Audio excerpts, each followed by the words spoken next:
Nagpahayag si Ogie Diaz, talent manager at vlogger, ng pagkabigla sa natanggap niyang impormasyon sa ulat na inaresto umano si Neri Naig Miranda, asawa ng parokya ni Edgar frontman na si Chito Miranda, nitong Sabado sa Pasay City. Ayon sa impormasyon na natanggap ni Ogie, noong Nobyembre 23 ay inaresto si Neri ng Pasay City Police dahil sa umano'y paglabag sa Section 2080 ng RA 8799 o ang Securities and Regulation Code ng Securities and Exchange Commission o SEC. Hanggang na ngayon, hindi pa kumpirmado ang ulat at nananatili si Ogie sa paghahanap ng malinaw na detalye ukol sa issue. Ayon kay Ogie, mas mabuting maghintay muna ng pahayag mula kay Neri o sa kanyang pamilya upang maliwanagan ang publiko. Ang mas lalong ikinagulat ng netizens ang balitang top most wanted person, umano si Neri, bagamat walang malinaw na detalye kung paano o bakit siya naugnay sa kaso. May hinala ang ilang sources na posibleng may kinalaman ito sa negosyo ni Neri, ngunit wala pang kumpirmasyon mula sa kampo ng mag-asawa. Samantala nagbigay naman ng pahayag ang manunulat at showbiz reporter na si Christy Fermin hinggil sa kanyang nalalaman ukol sa issue na ito. Kasi laman ng mga pahayagan, laman ng balita, pati sa mga vlogs ngayon, si Neri Naig Miranda, kinasuhan siya. Ang nakapagtataka, bakit siya inaresto? Ibig sabihin ba, hindi niya alam na siya kinasuhan? Ba't siya inaresto? Ibig sabihin, may nakalabas ng warrant of arrest. Di ba? Para arestuhin ka, di ba? Kumbaga napabayaan niya yon at di niya siguro na naalagaan, kaya siya inaresto. May kinalaman po sa negosyo ito kasi SEC ang nakalagay, ano? Securities and Exchange Commission problem. Yun ang nakalagay.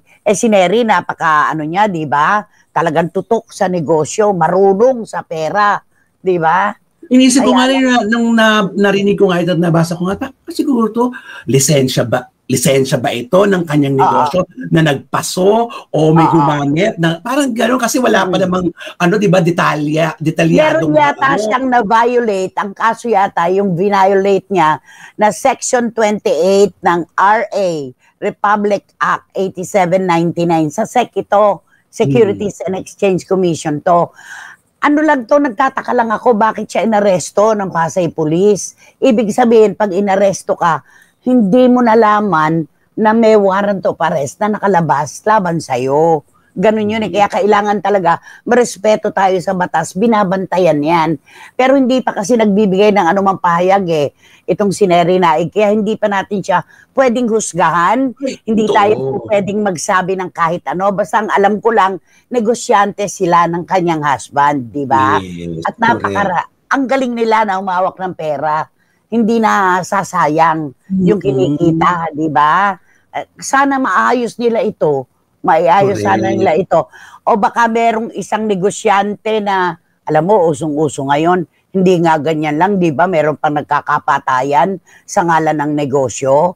Alam naman natin yan, di ba? At pumailan lang na yung kwento na yan. Kaya sana ayusin niya ito para hindi napapahiya na ganyan. Isipin mo, Neri Naig, kilala ka, inaresto ka, di ba? Parang nakakaawa naman. At makakasira ito sa mga kanyang mga negosyo pang iba. Di ba? Totoo yan, totoo yan. Ito, sabi ni Juris Dr. Channel, nauuso na naman ang mga demandahan laban sa mga kilalang personalidad. Sa totoo lang, lugi ang mga artista dahil sila agad ang napapasama kahit wala pa silang pahayag. Mayabang pa ang iba. Kesyo artista raw ang sinampahan nila ng kaso. Hindi ba pwedeng pag-usapan muna? Ang bilis naman magdemanda. Parang namimihasa na ang mga taong ito, sabi ni Juris. Ito'y pananaw niya, di ba? Meron naman talagang mga tao na kapag ang sinampahan ng asunto, artista, parang ipinagmamalaki. May ganun di ba? Yes. At meron din namang mga artista na nagdidemanda na nagmamalaki. Ganun both ways yan di ba? Yan. At sabi ni John, ang alam ko lang, negosyante, itong si Neri Naig, pero hindi natin alam na meron palang ganitong problema. Tama ka, nanay, dapat inaasikaso talaga ang anumang asunto na isinasampa laban sa'yo. Nakakahiya tuloy ang nangyari. O yun ang pinagtataka ko, ba't inaresto, di ba? Kaya Yan. nga eh. At nako, laman siya talaga ngayon ng mga balita. Tapos wala pang nanggagaling sa kanila. Siya muna ang nahuhusgahan.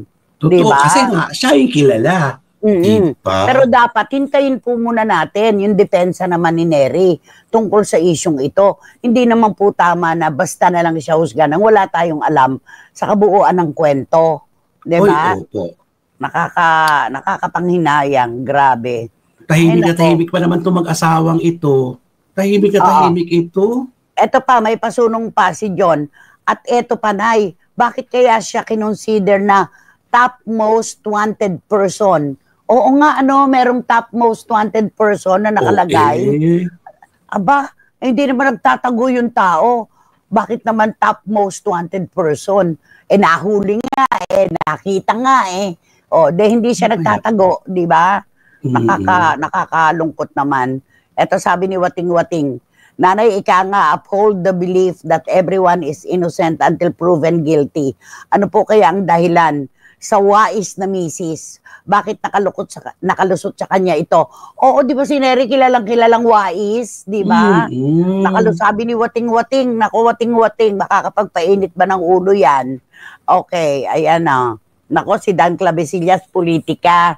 At si Boycie Caragay, politika. Si Mayang, politika rin, yung mga inaano nila. Hintayin na lang natin kung saan ang kahahantungan yan, di ba? Ito na, hanga po ako kay Nery, Nay. Ang galing humawak ng pera at talagang matipid. Bakit po kaya walang kaabog-abog, nakasuhan siya nang wala siyang kaalam-alam? Anyari, oo nga, at nahuli pa, di ba?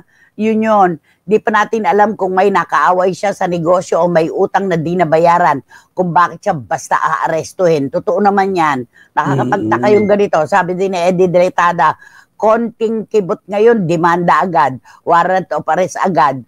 Paano kung di naman alam ng tao na may demanda at may warrant pala siya? Eddie, ganito yan. I-explain ko Malalaman ng kinasuhan na meron siyang kaso. Kasi may address siya, may pangalan. Doon ipinapadala ang sabpina. Yon. Yung hindi niya siguro nabantayan, yung resolusyon na lumabas na pala yung paghusga ng piskalya, kaya nagkaroon ng warrant of arrest. Yun. Kapag tapos na kasing lumabas yan, yung resolution, talagang mahuhuli siya. Diba? Dapat nabantayan yan. Lalo na yung pagka naman nanggaling na ng piskalya, umakyat na sa korte, lalong dapat bantayan yung pagraraffle, di ba? Yan yung yan bantay sarado tayo, di ba? Apat na kamay. Galing bumantay, talagang basketball player ka talaga. Ang galing bumantay. Time out pa lang, nasa loob ka na kagad ng court. Hindi, sabi nila, alam mo na, ikaw, Angel de la Forward ka na, Angel de la Guardia ka pa. Hindi po, para maiwasan po natin, kasi wala na pong mas tataas pa sa batas. Kaya kailangan irespeto po natin. Yun lang naman yun, di ba? O di kaya bigla naman naisip ko, baka naman katulad din ito ng napapabalitan, baka may kasoso sila. Pwede. Wala pa ng pahayag, hindi rin naman natin alam kung ano yung reklamo. Wala tayong kopya, anong asunto. True. Affidavit, wala. Pwedeng pero negosyo to kasi SEC ang nakataya Securities and Exchange Commission maaaring baka mamaya may mga titulo na pinagagawan yan. Yung kanilang negosyo, di ba? Nakakaano di ba? Yun lang yon.